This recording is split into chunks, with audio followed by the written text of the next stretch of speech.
সারা ভারতবর্ষ জুড়ে প্রায় 25 কোটি মানুষ, পরিসংখ্যান বলছে।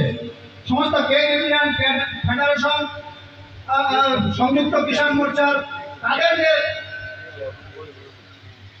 যে তাদের যে চিন্তা ভাবনার মধ্যে দিয়ে তারা বলছে যে সারা দেশ জুড়ে প্রায় 25 কোটি লোক নেমেছে এই আন্দোলনে।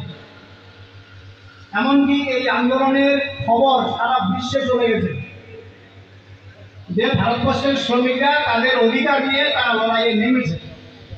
যার জন্য আমি বলবো বেশিক্ষণ সময় নেব না অবশ্যই, কারণ এখানে অনেক বক্তাই আছে, তারা বিস্তারিতভাবে বলার চেষ্টা করবেন।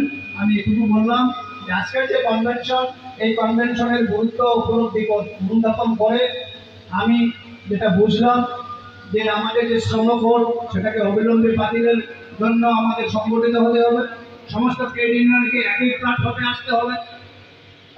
অন্যদিকে আজকে ভারতীয় ন্যায় সংহিতার যে আইন সেটাকে প্রত্যাহার করতে হবে, সেটাকে স্থগিত করা চলবে না, আমরা মানব না, এটাকে প্রত্যাহার করতে হবে।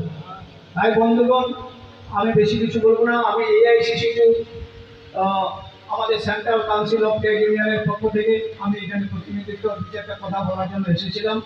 বা এখানে যে আপনারা আমাদেরও অনেক ট্রেড ইউনিয়ন, আমাদের চা বাগানের শ্রমিকরা, আমরা চা বাগানের ট্রেড